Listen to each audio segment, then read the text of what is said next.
way.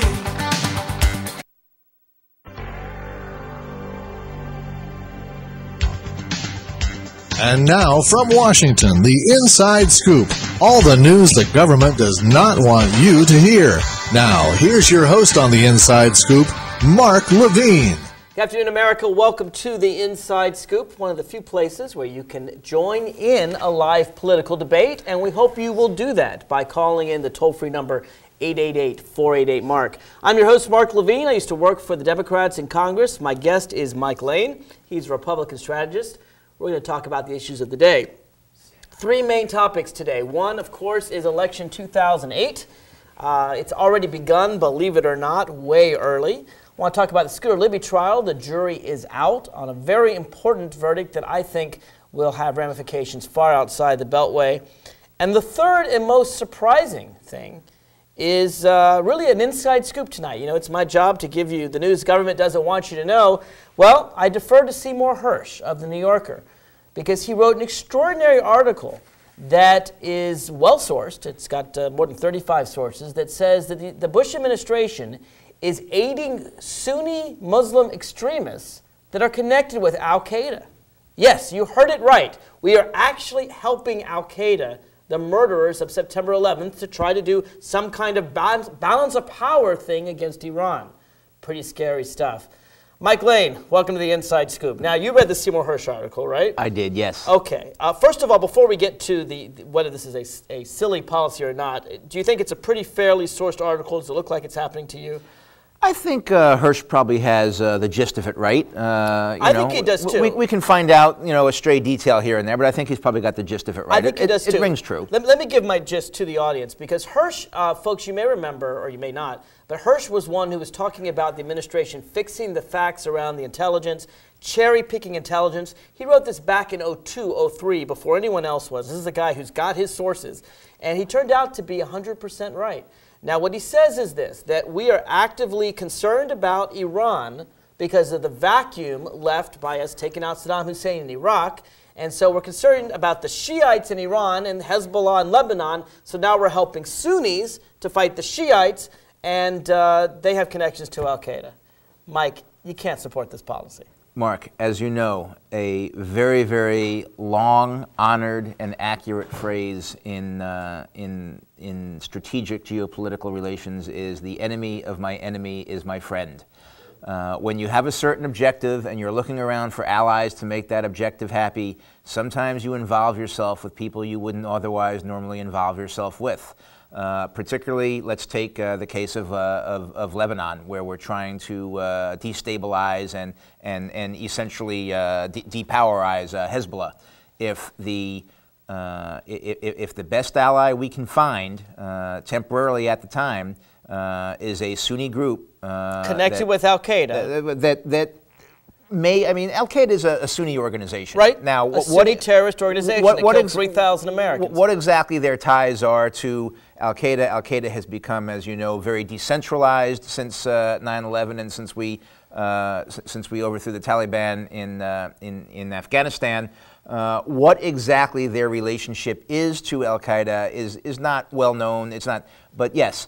Our objective is to destabilize and depowerize Hezbollah.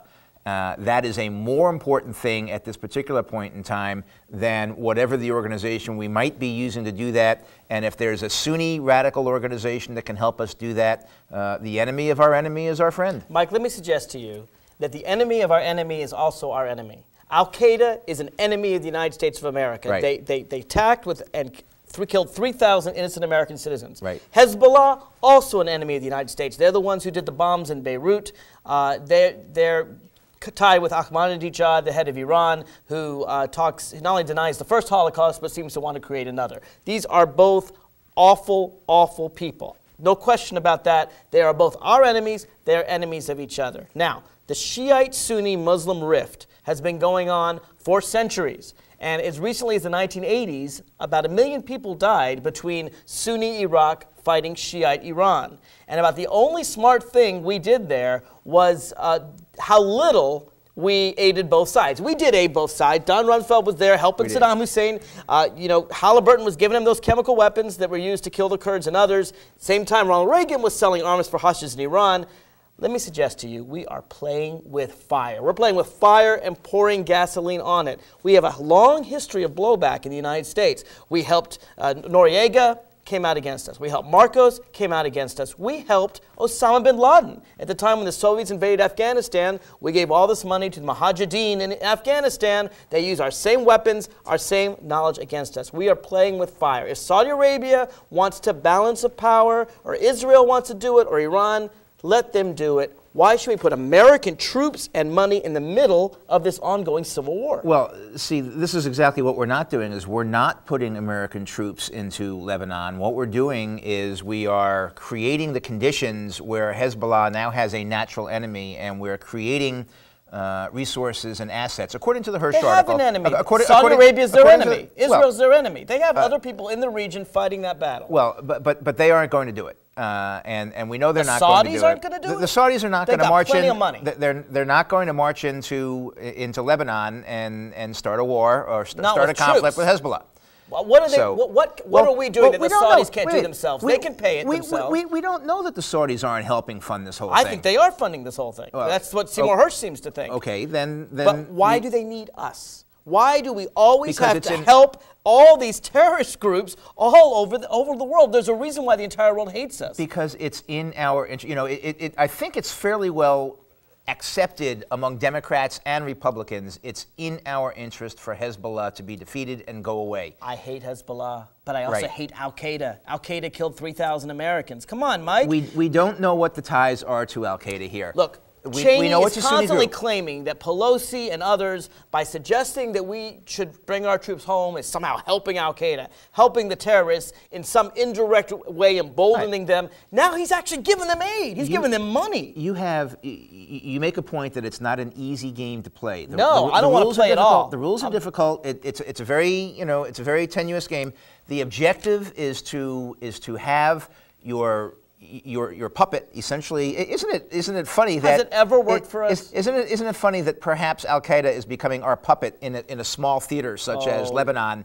They're doing our bidding. You and Bush think you're so smart. You're going to manipulate Al-Qaeda to do our bidding. Well, it seems they are doing our bidding. They're smarter than that. And the objective is not that stupid. The objective is to make them powerful enough that they can accomplish the mission, but not so powerful that they create destabilization further after that. And it's not an easy game to play, but it's an intelligent game to play if it works. Mike, I remember in the 1980s, the very first computer video game I played. It was Pong. called Balance of Power. Oh. No, it's the one on the computers. Pong was in the arcades. But I had a computer. I used to play Balance of Power. It was back in the Cold War. Right. You had America, you had the Soviet Union, and the goal was to aid various countries and various satellites, and to do so in a way that they could do your bidding, but it wouldn't escalate to nuclear war. And I played this game a number of times, and 90% of the time, I have to admit, we ended up in nuclear war. My friend and I just blew up everything. Look, it's a very dangerous game, and I think the safest thing to do is stay out. If Sunnis and Shiites are killing each other, that's not our battle to play. There is a balance of power in the Middle East, and frankly, we are the ones destabilizing it by taking out Saddam Hussein. Making Hezbollah go away is our game. And Hezbollah, Hezbollah is strong because we took out Saddam Hussein.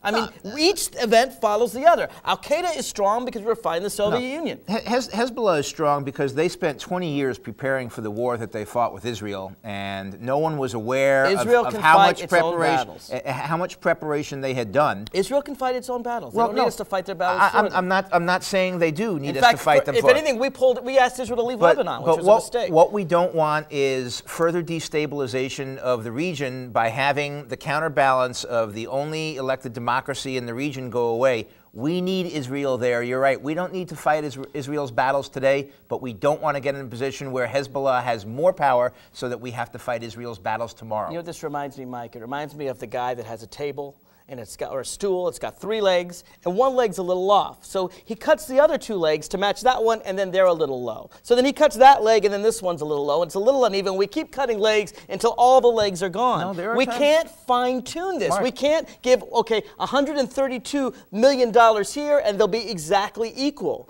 We can't do that, and then everyone in the region hates us. There are times when you use a little bit of wood putty and you add something to a leg and you build it up. You're not cutting everything down to nothing. You're trying to maintain a balance. It's in our interest to maintain that balance. It's in our interest to make Hezbollah go away. If we have to use some really, really despicable bad guys to help us do it, it's okay with me. If it was in our interest, we wouldn't do it covertly. George Bush would come out in public, and tell the American people, we have decided to aid al-Qaeda, and if you can figure out why, I'll explain it to you. But he'd probably be impeached before he could finish his sentence. You're going too far. We are not aiding al-Qaeda. We're aiding groups connected to al-Qaeda. We have more connections to al-Qaeda today than Saddam Hussein ever had.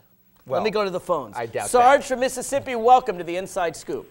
Yeah, first, hey, Mark, how you doing tonight? We're doing good, Sarge. Glad to have you on the phone. It's nice to hear you. I'm not used to this. Your guest, I want to ask him a question. Go ahead. Now, I didn't miss the opening. Does he have military experience? I do. I served, 4 years active duty in the Marine Corps back in the 1970s and then put in another 16 years in the reserve. Okay, then let me ask you this.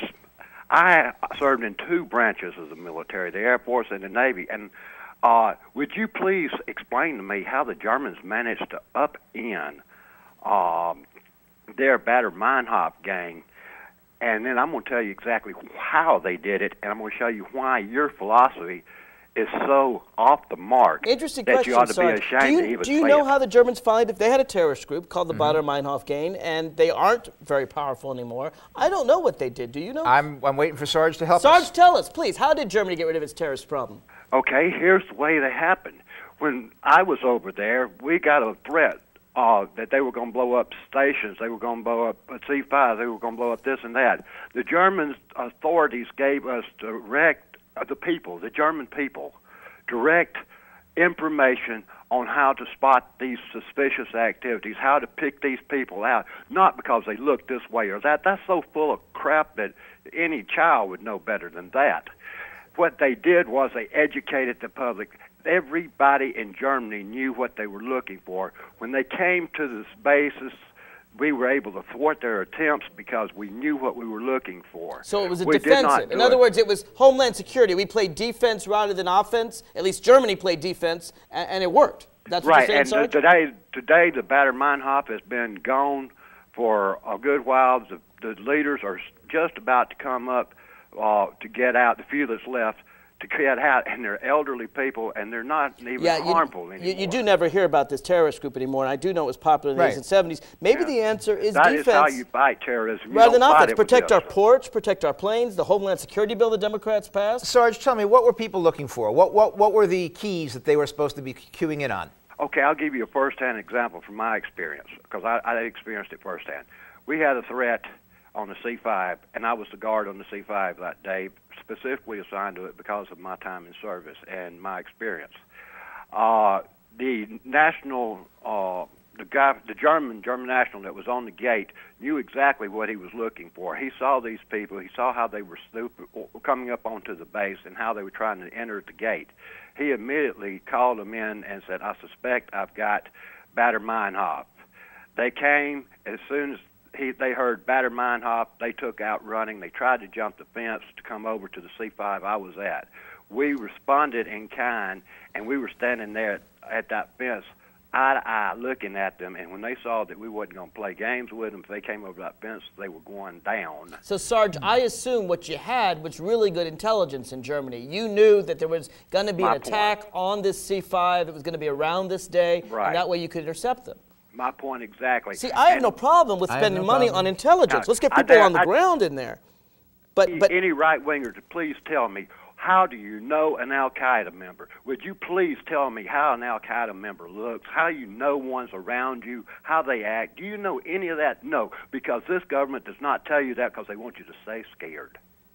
Sarge, thank you for your call and thank you for your experience. I appreciate that. I think what Sarge is saying is that we can profile behavioral characteristics rather than the way people look, the way they act. Well, I mean, we know that 99% of Al-Qaeda look like they're from the Middle East. I mean, that's a given. We can't argue with that. Well, Richard Reed of Great Britain. Right, that's it. 99%, not 100%. All right, fine. But the point is he's saying we can play defense. We can put intelligence in there. And I would fully support money going into intelligence operatives in Lebanon or or anywhere else. But instead of aiding people who are very, very likely going to use that against us, we're helping our enemies. I know we're helping to fight a different enemy, but don't you think, Mike, if the American public knew that we were literally helping groups connected with Al-Qaeda and doing so covertly and willingly, that there would be a huge uproar? Well, Mark, the article is public. I mean, it just came out. Just came out. All right. Well, it's a day old. Let's see what the reaction is over the next 48 hours. I mean, the media won't cover I'm sure after we've talked about it, the whole world will know about it. They should cover it. However, what makes you think, I'm sure you know this, we are spending the money on intelligence. We are trying to infiltrate these groups. We are trying to play catch up. Well, we should. As you know, our human intelligence assets have been drawn down, and essentially, we put all our money in technology, and it doesn't that work. Was Don Rumsfeld idea. Well, it was something that's been done over 20 years. I'm going to blame Bill Clinton. I'm going to blame Ronald Reagan. I mean, everybody put their money in technology. We need human intelligence. We're putting the money into human intelligence. The CIA is expanding dramatically. It's still in the pipeline. We aren't where we need to be, but we're spending the money there. Meanwhile, we need to get rid of bad organizations like Hezbollah. We need to get rid of bad organizations. But we can't use Al-Qaeda to do it. I don't know that we're using Al-Qaeda, and if we use Al-Qaeda to do it, why not? Al-Qaeda is our little stooge now. What's so wrong with that? Al-Qaeda is so not our stooge. Well, if they're doing what we asked them to do. Oh, I'm sure that's what they're telling us. We also, remember, we have $8 billion in cash that's missing too. Wonder where that money went. The idea that, we can trust Al-Qaeda to use our money and spend it wisely. Have you heard anything more idiotic than that? Toll-free number, 888-488-MARK, 888-488-6275. Join in the debate. We'll be right back after this.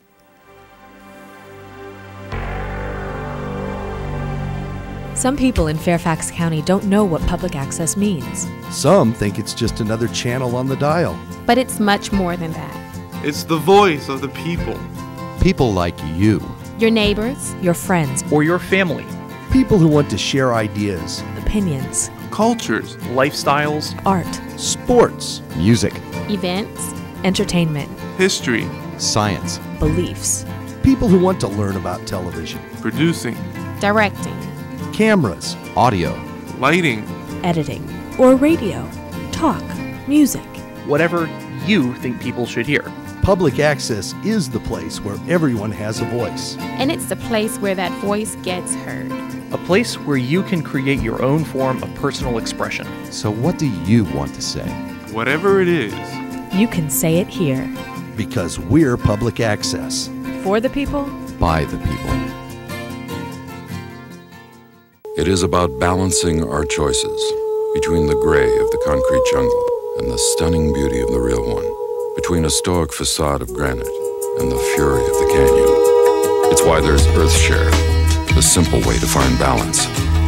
EarthShare is the workplace giving program bringing the leading environmental groups under one umbrella. Support EarthShare, support them all. EarthShare. Please ask your employer about workplace giving. To learn more, visit our website.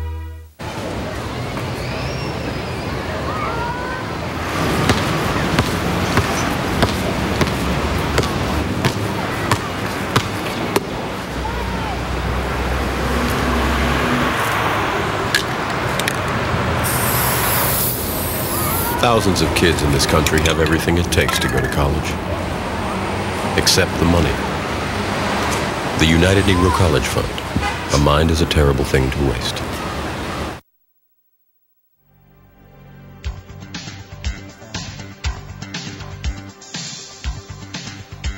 From Washington, back to the Inside Scoop with Mark Levine.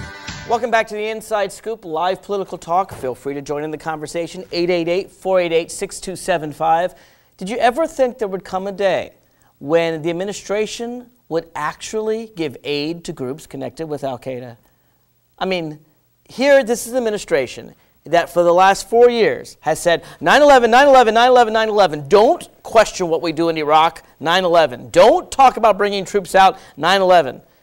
And now the murderers of 9/11, we're going to give some aid to try to fight other vicious murderers. You got to think we're playing with fire. Mike, as I said in the break, if you bring in a team of Rottweilers in your house to fight intruders, and they're trained to kill, and you've got 20 of them in your house trained to kill, they may kill an intruder, they may also kill your spouse. Well, it's you have to dangerous game we're playing. You have to be judicious about what kind of resources you give the Rottweilers and about how many you bring together at one time and things like that. You think we can carefully control Al-Qaeda? No, I don't think we can carefully control. I think we can be careful about providing as much control and separation as we possibly can. Look, there are certain objectives that we need to accomplish. Gasoline and fire. Well, it's not an easy game to play. In some sense, have we ever played it right? In some sense, give me an example where we played it right. It's a dangerous game to play. It's a very dangerous game to play. Tell me one example where we successfully did it. Well, you go back to the Iran-Iraq War of the 80s. I mean, that event that ultimately came out a stalemate. Yes, but it would have been a stalemate if we'd done nothing. And we played both sides against the middle. Right. Made sure that when one side was ahead, we helped the other one. When the other side was ahead, we helped the first one. So you're saying you don't think it would have been a stalemate if we hadn't intervened? I don't think we made a bit of difference in that war, except we wasted a lot of money, and our weapons were used partly to kill Kurds, which is awful. Well, I don't know that we wasted a lot of money. It was. Did it help us at all? We stopped Iran from its march. No, we didn't. Saddam Hussein stopped Iran from its march against the Middle East. With our help. If Saddam had not had our help, do you think that Iran might have had a chance of taking over Iraq? No. We sold arms to Iran too. When the Iraqis were ahead, yes, we helped them out. We do this all the time. You would think there's a reason why the entire world hates us now more than they ever have before. They consider the United States of America the greatest threat to world peace. And I used to think it was just Latin America where we ate the Contras against someone else. We take a Cuban dictator, we get rid of him, and we get Fidel Castro. We take a Chilean democratically elected leader, Allende, get rid of him, we get a dictator, Pinochet. Mossadegh in Iran was elected. We got rid of him. We are constantly playing geopolitics. In fact, I would call this the definition of imperialism, right? And it doesn't help us. The amazing thing is not just that I think it's immoral and against international law. It doesn't even help us. There's no imperialism going on because we're not colonizing any of these places. And as you point out, all too frequently, our level of influence. United Fruit Company in the middle, in Central America, and oil companies in the Middle East. Okay, well, how does that help the government, Mark? Come on. Because they fund the government. What do you think Cheney gets his money for campaigns? Exxon, it's in our interest to have fewer hostile governments around the world and more friendly governments around the world. Yes, kumbaya. And all we have to do is give more money to Al-Qaeda, and this will magically happen. Jeff from Shreveport, Louisiana, welcome to the Inside Scoop. Hi, how you doing, Mark? We're doing good. I can't believe my colleague here is supporting giving money to Al-Qaeda. What's your view? Well, actually, you're not going to like what I'm going to have to say. Okay, Mark. You may agree with him. Tell me why. Well, no, I don't. I mean, what I have to tell you actually is that I feel like you're kind of buying into some of the Bush propaganda when it comes to Iran. And when we finally invade them for unfounded reasons, you're kind of mimicking parroting what they're saying. I think Iran's dangerous, but I'm the one arguing we shouldn't be funding groups fighting Iran. I think, frankly, that the Shiites and the Sunni terrorists are both dangerous, and they hate each other. And if they kill each other, I'm okay with that. But I do think Iran's a danger. I mean, Ahmadinejad, he denies the Holocaust. He talks about wiping Israel off the map. He funds Hezbollah, which destabilizes Lebanon. He's not a good guy. Well, see, but the thing about it is, though, how can I put this? People say Iran's dangerous. Historically, what has Iran done? Well, I don't think we need to think about the last 10 years. Hezbollah has been aided by Iran. They are destabilizing the legitimately elected Lebanese government. I'm not going to defend Iran. I just don't think we're fighting them the right way. But see, what I'm saying is this. Okay, everyone, including Hillary Clinton and Bush, everyone is quick to say that we must stop Iran. First, Iran did sign the Nuclear Non-Proliferation Treaty. But they're creating nuclear weapons right now. They're not following the agreement. Right. But they're not saying that they're making nuclear weapons. Yes, they are. Jeff, Ahmadinejad said was it yesterday, the day before? He said we're a train without brakes or something. What was maybe? I think a train without brakes is exactly I think that's exactly the analogy. He said we're not stopping our nuclear weapons. And he's also the supreme leader, not the president, says that nuclear weapons are not compatible with Islam. That's what he said. Now, Jeff, do you trust them? Well, no, wait, Jeff has a point. I mean, he's right that Ahmadinejad, the president, is not really in control. He has Khamenei is greater than he is. There is a point there. All right, so so Ahmadinejad serves at the pleasure of Khamenei. That's right. He's like our Secretary of Interior. Well, I don't know that he's that A little low. bit more than that. I mean, and the thing is, though, is I think Iran is a danger. While I don't support aiding al-Qaeda, I do think we have to watch Iran. We have to watch North Korea. We don't want these people to have nuclear weapons. They're dangerous people. Jeff, how much trust do you want to put in Iran? Do you want to take their supreme leader at his word when he says that nuclear weapons are not compatible with Islam? Yes, I do, and here's why. Okay. Because so far, we're the only nation that's used a nuclear weapon offensively, unless you want to include France. When France tested its weapons, No, we're the only ones that's used it against people. That's true. But I mean, when you blow them up on someone else's territory by force, like the French did a little while ago. Okay, all right. Yeah, I accept that. Go ahead. But what I'm saying is this: Iran has not done to anyone else what we've done to them. We've overthrown their government. We upheld their dictator. We shot down their plane, one of our naval ships. Right now, we have battleships off of their coast. We are surrounding them on all sides, and we act like they shouldn't want to build a nuclear weapon. If I was them, I'd want one. Why have we done this, Jeff? Because their president has said, number one, I'm going to paraphrase here, but let's face it, the world will be a lot better off once we push every Jew in Israel off into the sea. Number two, they're going to have nuclear weapons and they're going to be a nuclear power. Number three, they are going to be the dominant power and sphere of influence in all of the Middle East, and they will decide, according to their rules, who gets what oil, when, under their terms, etc. Now, I don't trust these guys, and I don't think they ought to have that power, and I'm surprised that you would be trusting of them. Well, see, here's what I see. How many people have died because we have gone and invaded countries? For whatever reason. See, we seem to think anything we do is okay as long as it's in our interests. Now, how many people can you say have died because of Iran? And I can name 650,000 people right now in Iraq who are dead because of us. Jeff, you make some good points. I want you to hang on. We have to go to a break, but I want you to stay on the line because you raised some good points. I want to take a position, I guess, between yours and Jeff's.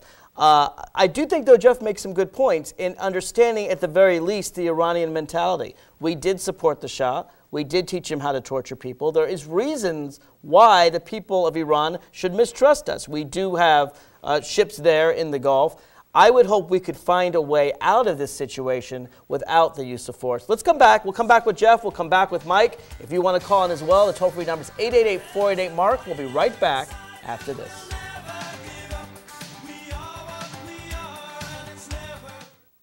This is Mommy's bed. Me and Jenny were jumping on it. Mommy's gun fell on the floor. I was a cowboy. Bang, bang, bang, bang. I said, Jenny, wake up, it's just pretend. But she wouldn't wake up.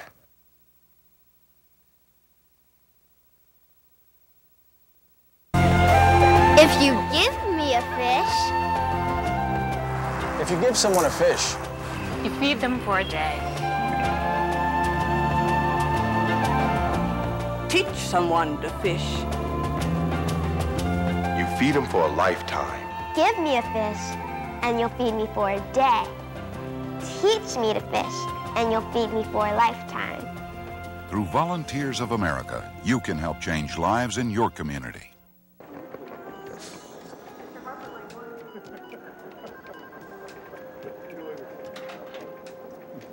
Oh, hey, mister, studied algebra in school and got a better job than I could. You take the last couple. Oh, no, mister. Stuck in an entry-level job because you only learned basic math.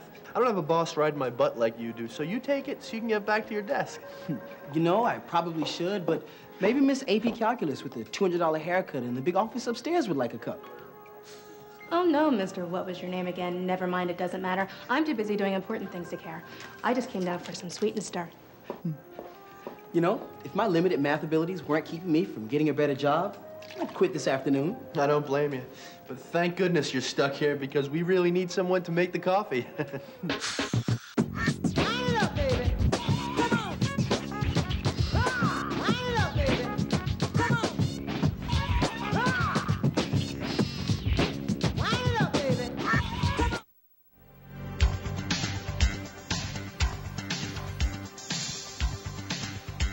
From Washington, back to the Inside Scoop with Mark Levine. Welcome back to the Inside Scoop. We're discussing, I guess, world geopolitics, if you will. I'm Mark Levine, used to work for the Democrats in Congress. My guest is Mike Lane, a Republican strategist. And we're talking about Iran. And Jeff from Shreveport, Louisiana, I think Mike is making some strong points. While I don't agree with him that Iran is not a threat, I don't agree there, I do agree with him that it makes sense that the Iranians are scared of us. I mean, let's face it. Back in the 50s, they elected a guy named Mossadegh, legitimate election. We overthrew him and installed our Shah. The Shah was as vicious a dictator as Saddam Hussein. He tortured people. Our CIA taught him how to torture people. He was an ally of the United States, no question, but he wasn't exactly the nicest guy to Iranians. They overthrow him. Now they are surrounded. We've got American troops in Iraq and Afghanistan, both sides of them. We've got people in the Gulf of the Strait of Hormuz. We've got ships there. It seems to me that they feel they're under threat for understandable reasons, and they, like North Korea, when they're under threat, realize that maybe the only way to deal with the U.S. threat is to develop a nuclear weapon. Aren't we pushing them in the wrong direction? Well, no. What we're doing is we're conducting diplomacy with them, and part of diplomacy is gunboat diplomacy, in which you make them realize and understand that they have a need and an interest in coming to the table and talking about things. The Secretary of State and the President has made it very clear, as soon as they stop enriching uranium, that we'll sit down and we'll talk with them and we'll work the rest of it out. But they've got to stop the nuclear weapons production before we sit down and talk with them. Let me suggest to you that we need more carrots. I agree with you, and I don't think Jeff agrees. We'll get to him in a second. I agree with you they need to stop enriching uranium, but I would offer them a lot more carrots. I would say if you stop doing that, you know, we'll reopen diplomatic relations, we'll have greater ties. I'd offer them so that it's not just the stick, but carrots as well. Let me go back to Jeff. Jeff, what do you think? Okay. Under the Nuclear Non-Proliferation Treaty, they have the right to enrich uranium for peaceful purposes. Right. They haven't started making bombs yet. They don't have the uranium yet to make the bombs. So to say they're making weapons is premature. They have the right to do what they're doing. And it kills me that, you know, you have universities in America that can do what they're doing. You know, and it just kills me. This is a sovereign nation here. And I guarantee you, in 10 years, we'll be blowing up some Iranians, just blowing them up. And Americans will be playing John Bolton songs and be all stiff-upper-lipped about it and say, we got to carry through, we got to go forth and kill more Iranians for America. You know, and I'm just sick of it. And you know what? We're going to be killing Venezuelans soon, too. I'm starting to see this pattern of saying they're bad, they're bad, they're bad, and then blowing them up as long as they're not Europeans. That's what I see. Jeff, well, you make powerful points. Jeff, I disagree with you. I don't think it has to do with anybody who's European or not European or whatever. We have allies around the world on every continent, and it's got nothing to do with just Europe. But it does have to do with the way we deal with our enemies. I have a question to ask you, a serious question. Go ahead. If Osama bin Laden were holed up in France, which would not have extradited him, you know, because we would have killed him. They would not do that. Would we have been upset with France, or would we have overthrown their entire country? Well, like we Jeff, did I'll tell you this. Afghanistan? Look, I think Osama bin Laden right now is in Pakistan. That seems to be where our best intelligence is, where the CIA thinks he is. Pakistan is an ally of the United States. They're not a democratic ally. Musharraf took power by coup d'etat. But because they're an ally, we're not blowing up Pakistan. The reason we blew up Afghanistan is because the Taliban was our enemy when our ally is housing. And I don't think Pakistan's purposely holding him, but I do think that he's hiding within our ally Pakistan, and we're not doing anything against Pakistan. The Taliban was our ally. They had just visited us before 9/11, and They weren't our ally. furthermore, you know, all they did was say, "Show us proof," and our proof was boom, boom, boom. They didn't attack us. The Taliban? The Taliban didn't attack us. The Taliban housed Al-Qaeda, which did attack us. No, I would not say that the Taliban government attacked us. Terrorists did. You know, the Taliban government was very, very closely connected with Osama bin Laden. You had Mullah Omar. They literally worked hand in hand. It wasn't like a separate government and terrorists within the government. I think that's pretty well established, Jeff. Okay, well, I'll give you that one. Okay. But I'm telling you, if this were based someplace other than a stand, it would have gone over differently. I'm sorry. We wouldn't have killed so many civilians. Jeff, I got to tell you, I want to thank you for your call. Thank you for your passion, and I hope you'll call again sometime. Mike, I mean, you hear this out there, and I have to tell you, Jeff's view, while a minority view in the Americas, I think maybe a majority view around the world. Jeff says, look, whenever America has a problem with a country, boom, whether it's, I mean, look at Venezuela, okay? Venezuela is not developing nuclear weapons. I know we don't like Chavez. I know Chavez says nasty things about Bush. We say nasty things about him. But we don't say anywhere near about him what he says. So he says nasty things about us, but we're threatening him in a way that I mean, it's one thing when a country's developing nuclear weapons. That's where I agree with you, and I'm against Jeff.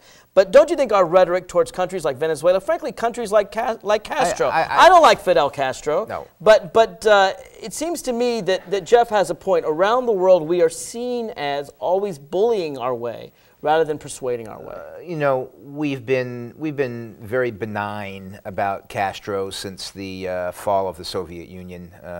There's been, now that he's still can't travel there. Now, well, we've been benign. I mean, you know, when you say nasty things, we haven't been saying anything. Essentially, all we're doing is we're waiting for Fidel to die. Yes, we are. And then we'll have normal relations with whomever comes in. Things have been very good. The Chavez down in Venezuela, you know, the guy's a certified kook. He happens to have a country. He happens to be pretty well. I read a story in the Washington Post that said that Venezuelans are actually doing better off now under Chavez than they did following IMF guidelines and things like that under our policies. Look, capitalism, you know, that's our country. We can decide what we want. Right. If Venezuela wants to do socialism, that's their right. That's their country. They're a sovereign nation. It's one thing to threaten other nations, which I think Iran and North Korea do. Venezuela, I don't think threatens another nation. What I think they do is they've chosen a different economic path. And yes, their leader hates our president. I'll tell you where Venezuela may get itself into serious trouble. And that is if their cooperation with Iran turns out to be the kind of thing where they facilitate the entry into our country with their passports of al-Qaeda terrorists who can't come in from the Middle East. That's where this guy, Chavez, is going to get himself into trouble. And I don't believe for 1 minute that this hasn't crossed his mind that this is a way where he's going to get us. And we'll keep our eye on it. No, do you hear what you're saying? Do you hear what you're saying? Yeah, I'm saying. You're saying if Chavez materially aids Al Qaeda, he's going to be in trouble. No, and yet at the beginning of this broadcast, you defended George Bush materially aiding Al Qaeda. If he material aids terrorist cells for entry into the United States, for committing terrorist acts in the United States, yes, he's in trouble. Well, you know what? If he wants to help us take out Hezbollah in Lebanon, that's fine. Well, you know, politics makes dredge bedfellows. I'll take Mr. Chavez's help on that particular one. When you aid an Al Qaeda terrorist, whether it be Chavez or us or Saudi Arabia or anybody else. No. Okay? It's not like you put $1 in the bank and it stays there, right? It's not even like training a dog. These are people, they're crafty people, they're evil people, they hate the United States, they killed 3,000 Americans. When we aided Osama bin Laden to fight the Soviet Union back in the 80s, we didn't think he was going to go use his knowledge and power to kill 3,000 Americans. We are playing with fire here. You've got to recognize that. Look, we're not going to invade Venezuela. I hope not. Chavez is going to do fine. We're probably not going to invade Iran. Well, you know what? But we want Venezuela's oil. Why can't we deal with countries, instead of always with bluster and always with threats, Why can't we work with Chavez, say, okay, you have a different system. You have socialism, we have capitalism. That doesn't stop us from trading with you and get some good oil for our oil companies. You know what? We'll trade with him as long as he'll sell us the oil. I have no problem, and the administration has no problem, and the country has no problem. We're taking that oil. I mean, Joe Kennedy is on television every single night talking about his good buddy Hugo Chavez and what a brilliant, humanitarian this guy is. Let me move on to another topic, because I watched the Oscars last night, and I think, I may have been one of the commentators, but someone said, wow, we have the coolest ex-vice president ever. Now here's Al Gore, a man who, when he was vice president, was most often confused with a cardboard statue. They argued that he had no personality, he was stiff. He's come a long way. Some people are calling him the Goracle, because this is a man who, in the 70s, understood all about nuclear proliferation and helped work to get the exact right weapons we needed to draw down nuclear weapons.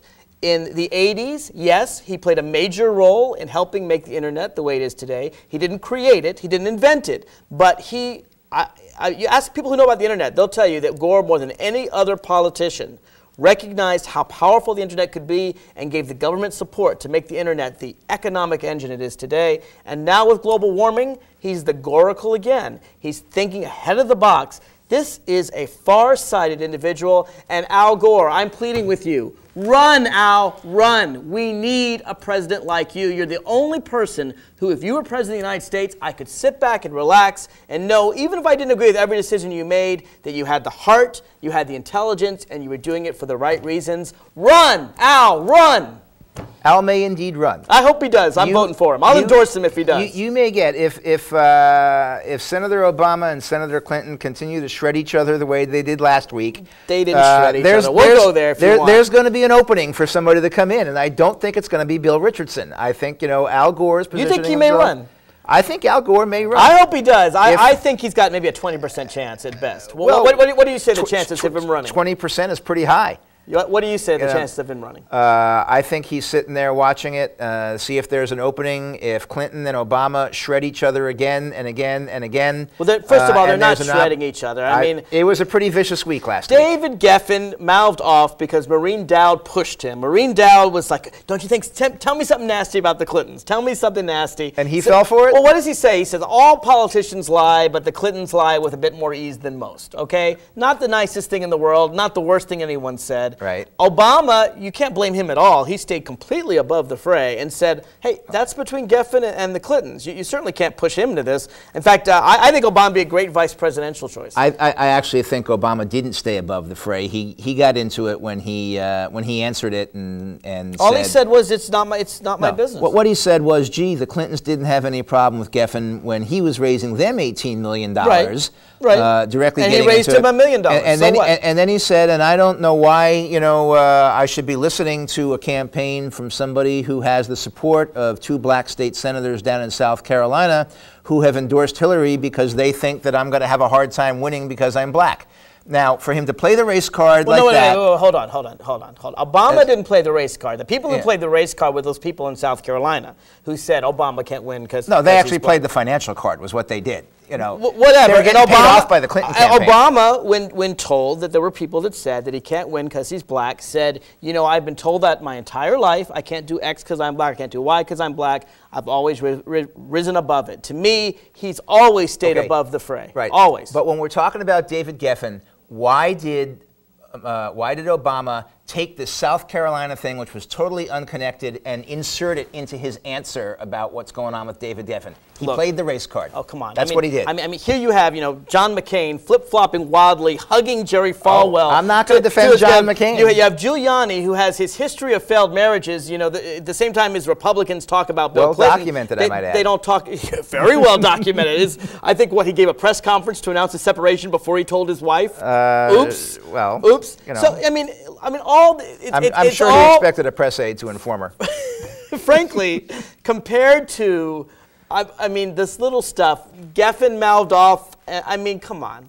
This is nothing. Right. The press is making a huge deal out of this. The press did make a huge deal out of it. What dominated the talk shows over the weekend? It was the Obama-Clinton thing, and if they keep this up, it will continue to, because this far out, there's very little to talk about in the campaign. It is and, too and far when, out. And when you've got two campaigns that are going against each other this viciously, this early, it creates press. and Obama the press said is starved we for shouldn't news. go after each other, and I think he's absolutely right. Well. That's why he should be the vice presidential candidate. When Al Gore, you run for office. Right. Toll-free number. Go ahead, real quick. Let me tell you, I We'll go to want Al break. Gore in there because Al Gore with this global warming stuff has lost his credibility. Not at He's all. out there He's selling a loved movie. all over the world. He's out there selling a movie, telling us that It's we're a good going to have a movie. 20-foot increase in seas when even Not the most tomorrow. when even no in the next 100 years Right. when even the most liberal, dedicated, no science, junk science scientists are telling us that it's more likely 17 to 18 inches, not 20 feet. Al Gore has lost his credibility on this.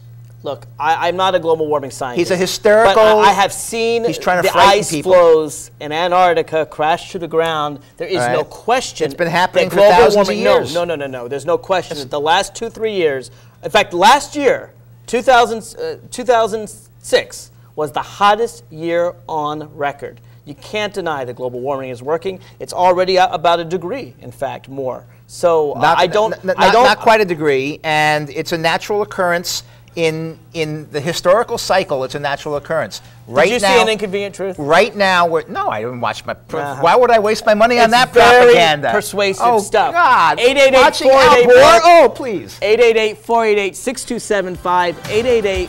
888-488-MARK. We'll be right back after this.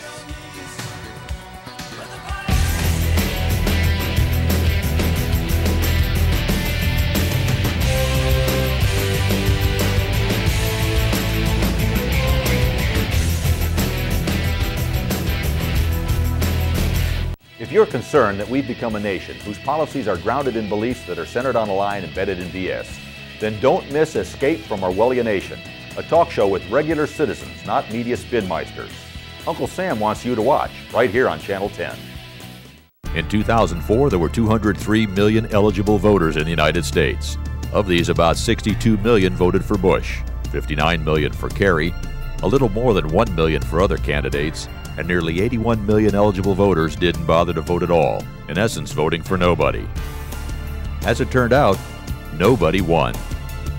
Perhaps we'd be better off today had we, the people, paid closer attention to these results in 2004.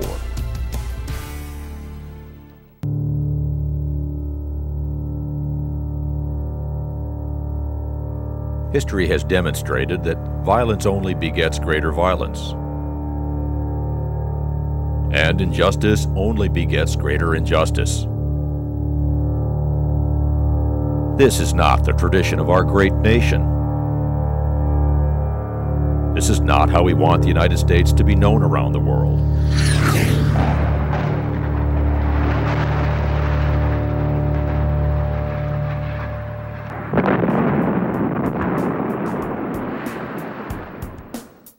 We have another tradition that we think ought to prevail. One that is more just and more powerful. There is a better way. If we truly want peace and security, then we must work hard for justice.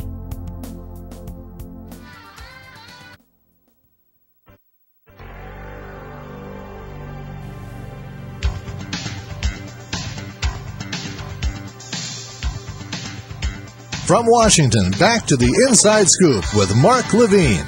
Welcome back to the Inside Scoop. Got a few minutes left. You're still welcome to call 888-488-MARK, 888-488-6275. You can also comment on the blog, any show I do, radioinsidescoop.com. Mike, we do have some people who commented on my early endorsement of a guy who's not even running yet, Al Gore, who my producer reminds me got some $600 million from his Google stock, and so he could jump in at the last minute and have plenty of money to run. He could self-fund his campaign. I think that he won the election of 2000, so he can run for re-election now. Well, I wish him well on that. He and Newt Gingrich probably have the same strategy, which is to wait until September, October, see what the field looks like in their party. If there's an opening there, jump in. Two differences. Number one, Gore does have his own $600 million, so he doesn't need to. He's in better shape than Newt. But better shape in terms of fundraising and name. And Al Gore, you look at his favorability ratings. Al Gore, I guarantee you, 60s, 70s. Newt Gingrich, what? 30s? I don't know. 40s? I don't know. Particularly lately, I think Al Gore has really after 2000, and I think most of America believes that he was cheated out of 2000. No, I think most of America actually knows he did not win Florida because he did win Florida. They did he got more votes than Bush. More people in Florida voted for Gore than Bush. The Washington Post and the New York Times funded a recount. Right, and Gore won under any system of counting. Bush won by 550 votes, according to the consortium who funded the recount. That's not what the consortium said. That's what the consortium. Look, you're a good friend of Matt Drudge, right? You always have him, your website. Go look at Matt Drudge, and he will tell you the consortium said, Drudge, right-winger Drudge. The consortium said any way of counting it, Gore wins. The only way you can count it so that Bush wins is if you don't count all the votes. If you only count the counties that Gore originally chose, then under some scenarios Bush wins. But if you count all the people of Florida, count every vote under any scenario, Gore won. And I realize this is an old battle, but the point is I think people recognize that unlike, say, John Kerry or Michael Dukakis or Walter Mondale, he didn't lose the election. He won the popular vote. We both know that by a margin greater, by the way, than Carter's margin over Ford or Kennedy's over Nixon's or Nixon's over Humphreys. So by a nice 540,000 vote margin, he's not seen as a loser like others are. And I think with Inconvenient Truth and being very early opposing to the war in Iraq, this is a man who, I can tell you this, among Democrats, he unites all parts of our party, from the far left to the Blue Dogs. Well, I'm not going to speak for the Democratic Party. I'll let you do that. I do think he has a reasonable shot for being a serious candidate should he choose to get into it. I think he'll win a lot of Republicans. But I'm going to have to disagree with your analysis of 2000.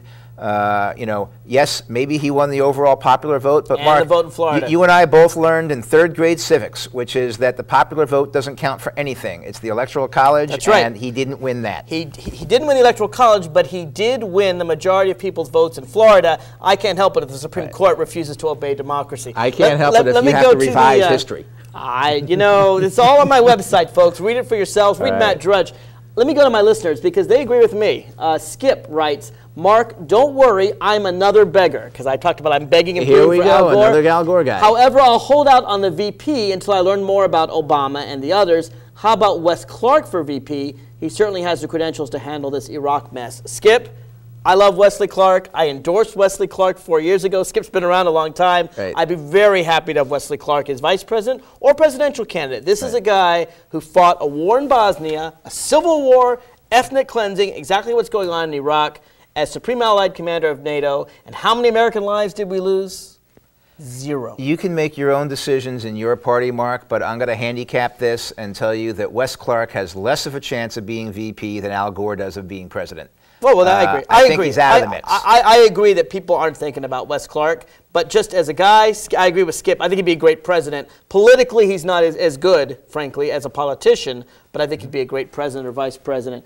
We have Vicky, who says, been waiting for my choice. Well, Vicky, I haven't really made a choice yet because Al Gore isn't officially in the race yet, but she says, too bad that Gore doesn't realize that the private jets he uses to fly all over the country cause more damage to the environment than an army of SUVs. Not only She's that, on your side. Not only that, there was a press release out today that his 20-room, 8-bathroom mansion down in Nashville that he has, he uses 20 times the average use, the amount of energy and electricity and natural gas that the average American uses. This is a guy I'm sure the White House uses 1,000 times what he uses. This is a guy whose carbon footprint is size 97. I think Al Gore, I'd be willing to bet that he makes it as green as he possibly It's can. 97E. It's a wide foot. He's got a big house. He's got a huge house, and it's only him and Tipper. I don't know why he needs all that energy. Madeline from Kansas, who writes, amen to that, Mark. Al Gore has integrity and the all-around know-how to boost the USA all over the world. A respected man on the world stage, and one who is wanting our planet to be taken care of by all of us, not wasted for the generations to reap the havoc we have sown. I want Al Gore. I hope you guys nominate him. Well, we both agree on that. I want Al Gore. We both agree on Run, that. Al, run. Run, Al, run. We got a few minutes left, Mike. I want to talk about the Scooter Libby trial because the jury is out. Literally, the jury is out. The jury is out. And what's interesting to me is whatever verdict they come up with, and obviously I'm hoping for a conviction, but whatever verdict they come up with, we learned a lot about how the Bush administration works. Now, some of this stuff I've been reporting on my show for years, but now there's no question. People would challenge me. You would challenge me. We now know this is an administration that purposely leaks to the press in order to discredit political enemies who are telling the truth so that they can get lies out there. What Dick Cheney did was he told Scooter Libby, we got to take this Joe Wilson guy down. And so he's the one who decided to put in the Valerie Plame angle. It sounds like it all goes back to Dick Cheney. Nothing that was released to the press was classified. It was all declassified. By whom? Before. By Dick Cheney and George Bush. Right. How convenient. Right. So there was no violation of anything. There's no. Yeah, they declassify their own stuff, right. And then they put it out there. Right. And when critics do whistleblowing, they say, aha, that's classified. It reminds me of Richard Nixon saying, whatever the president does is right. This guy, Joe Wilson, has been thoroughly discredited from the word go. You know, was Saddam Hussein getting weapons in Niger? Because I don't think he was. You know, the Brits will still tell you that he was shopping around for it. No, they won't. Yeah, they will. The whole document was a forgery, Mike. No. Joe Wilson did not come back with any evidence that they weren't shopping around. He came back that the supposed contract that was given to him was a forgery, and apparently not even a good forgery, because it mentioned some constitution from the 1960s. It didn't even have their most recent constitution in it. Apparently anyone could have told. In fact, Al-Baradei agreed. The head of the IAEA, the UN agency, agreed this was a ridiculous forgery. And Joe Wilson helped discover that. And Cheney said, CIA, send me someone down. They send Joe Wilson down. He comes back with the truth. All right. First of all, Joe Wilson said that Dick Cheney sent him down. No, he said that Dick Cheney asked the CIA to send someone down, and that's true. No, he said in his New York Times op-ed, he said the vice president's office sent me. The vice president's office asked for someone to go to Niger, and that's true. They asked for him.